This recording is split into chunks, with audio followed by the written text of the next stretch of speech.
চলমান যুদ্ধ পরিস্থিতি কিংবা কোনো সংকট কিংবা দুর্ভিক্ষ এটার ভয়ে আমাদের অনেক মানুষকে দেখা যায় যে আমরা নিত্য প্রয়োজনীয় খাদ্যদ্রব্য বিশেষ করে এবং অন্যান্য একান্ত প্রয়োজনীয় সামগ্রীগুলো আমরা অধিক পরিমাণে কিনে নিজের বাসা বাড়িতে রেখে দিই।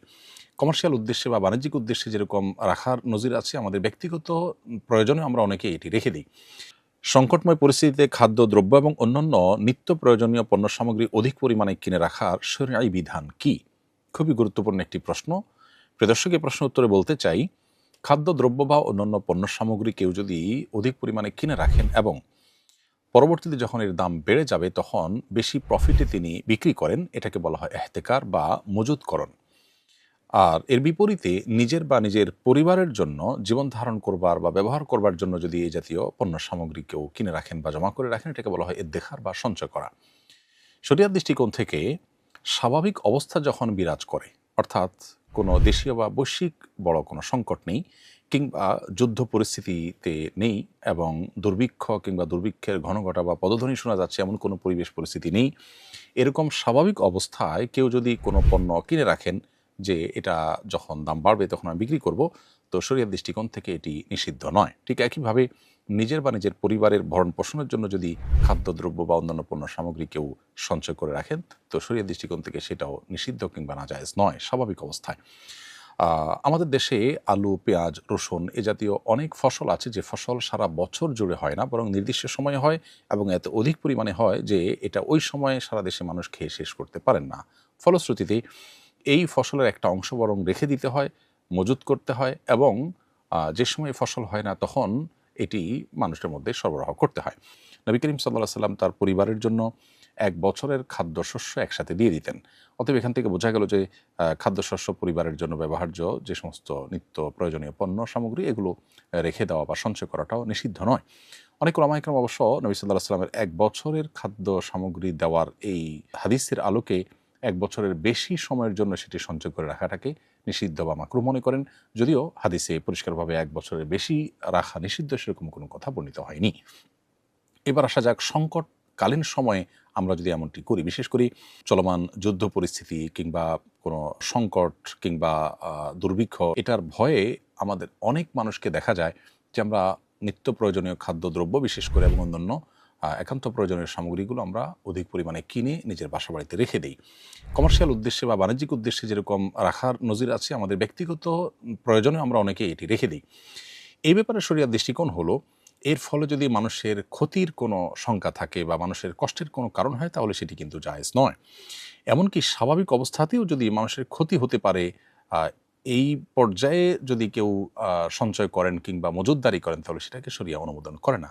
শরিয়ার মূল উদ্দেশ্য হলো মানুষের জন্য ক্ষতির কোনো কারণ যেন না হয়, সেভাবে নিজের ব্যবসা বাণিজ্য নিজের সব কিছুকে পরিচালনা করা। কারণ নবী করিম সাল্লাল্লাহু আলাইহি ওয়াসাল্লাম বলেছেন, লা দরারা ওয়ালা দিরারা, একজন মুসলমান কাউকে ক্ষতিগ্রস্ত যেমন করতে পারবেন না, নিজেও ক্ষতিগ্রস্ত নিজে থেকে হতে পারবেন না। আরেকটি হাদিসে নবী সাল্লাল্লাহু আলাইহি ওয়াসাল্লাম বলেছেন, মান দররাহ দররাহুল্লাহ ওয়া মান শাক্কা শাক্কাল্লাহু আলাইহি।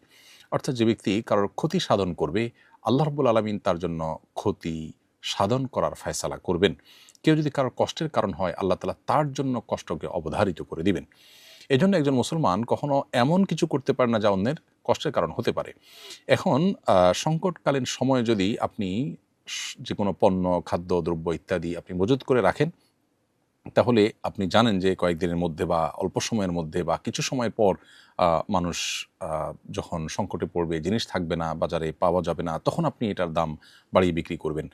কোনো জিনিসের দাম বাড়তে পারে এটা জেনে আপনি বর্তমানে যা আছে সেটা আপনি সরিয়ে রাখলেন, পরবর্তীতে দাম বাড়ার পরে বিক্রি করলেন। এই বিষয়গুলো শরিয়ার দৃষ্টিকোণ থেকে জায়েজ নয়। নবী সাল্লাল্লাহু আলাইহি ওয়াসাল্লাম বলেছেন, লা ইয়াহতাকিরু ইল্লা খাতি। এ জাতীয় মজুতদারি সেই করে যে অপরাধী, যে গুনাহগার, অর্থাৎ কোনো ভালো মানুষ এটি করতে পারে না। আর নিজের পরিবারের জন্য সঞ্চয়ের জন্য বা ব্যবহারের জন্য যে খাদ্যদ্রব্য ইত্যাদি কেনার ব্যাপার আছে, এক্ষেত্রেও একই কথা প্রযোজ্য যে যদি এর ফলে ক্রাইসিস তৈরি হয় বাজারে বা অন্য মানুষের জন্য তাহলে সেটা জায়েজ নেই। যেমন আমরা কোভিড-19 সময় লক্ষ্য করেছি যে অনেকে চাল, ডাল, তেল, লবণ, নিত্য প্রয়োজনীয় জিনিসপত্র তার আশপাশের দোকান থেকে তার টাকা আছে বলে তিনি অনেক পরিমাণে কিনে তার বাসায় সঞ্চয় করেছেন এবং এভাবে কয়েকজন নিয়ে পুরো দোকানে জিনিস শেষ করে ফেলেছেন। বাকি অন্য মানুষের কিনতে গিয়ে দেখা গেছে যে সংকট এবং অভাব দেখা দিয়েছে। তো এ ধরনের পরিস্থিতিতে যেহেতু অন্য মানুষের কষ্ট হয়, বিধায় এই পরিমাণে কেনা যে যার ফলে অন্যের কষ্ট হতে পারে, বা আমি এরকম আমার মতো আর অনেকে কিনলে সংকট তৈরি হতে পারে, এরকম যদি হয় তাহলে সেক্ষেত্রে একজন ইমানদার এ ধরনের সঞ্চয় করা থেকেও বিরত থাকবেন। বরং কঠিন এবং সংকটময় পরিস্থিতিতে ইমানদার আল্লাহর উপর তাওয়াক্কুল করবেন, ভরসা করবেন। তিনি তার জায়গা থেকে চেষ্টা করবেন এবং তার বিশ্বাস থাকতে হবে, আমি যতই সঞ্চয় করি না কেন, আল্লাহ যদি আমার জন্য ভোগান্তি এবং কষ্ট লিখে রাখেন সেটা আমাকে পোহাতেই হবে। আর আমি শুধুমাত্র আমার এবং আমার পরিবারের চিন্তা না করে, বরং আমি আমার পরিবার এবং আমার আশপাশের মানুষের চিন্তা আমাকে করতে হবে।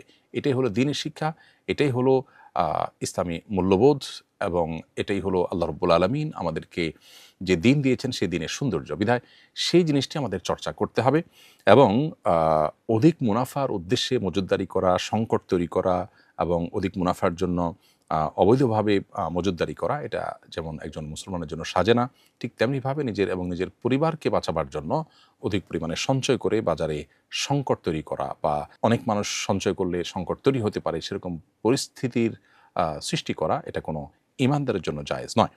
বিধায় স্বাভাবিক অবস্থায় এহতেকার বা মজুতকরণ কিংবা দেখার বা সঞ্চয় করা এগুলো জায়েজ হলেও সেটার জন্য শর্ত হলো তাতে যেন কোনো মানুষের বা অন্য সাধারণের সর্বস্তরের মানুষের ক্ষতির কারণ না হয়, বাজারে সংকট তৈরি না হয়। কৃত্রিম সংকট তৈরি করার উদ্দেশ্যে যদি করা হয় সেটা সর্বাবস্থায় নাজায়েজ হয়। আর আপৎকালীন সময়ে সংকটকালীন সময়ে, যুদ্ধ অবস্থা বা দুর্ভিক্ষ চলাকালীন সময় বা দুর্ভিক্ষের ঘন ঘটা বা পদধ্বনি শোনা যায় এরকম সময়গুলোতেও আমাদের দায়িত্বশীল আচরণ করতে হবে, আল্লাহর উপর ভরসা রাখতে হবে, এবং শুধুমাত্র নিজের এবং নিজের পরিবারের চিন্তা না করে গোটা সমাজের মানুষের চিন্তা করতে হবে, না হলে আমরা গুনাহগার হতে পারি, আল্লাহর কাছে জবাবদিহিতার মুখোমুখি হতে পারি। আল্লাহ রাব্বুল আলামিন সকল কঠিন পরিস্থিতিতে আমাদেরকে আল্লাহর প্রিয় পাত্র এবং একজন ইমানদারের যে চরিত্র, সেই চরিত্র ধারণ করার তৌফিক দান করুন, এবং নিজের লোভ, মোহ এবং শুধুমাত্র পার্থিব লালসা এবং শুধু নিজ এবং নিজের পরিবারকে বাঁচিয়ে রাখার যে স্বার্থপরের মতো চিন্তা, সেই চিন্তা থেকে আল্লাহ আমাদেরকে বেরিয়ে আসার তৌফিক দান করুন।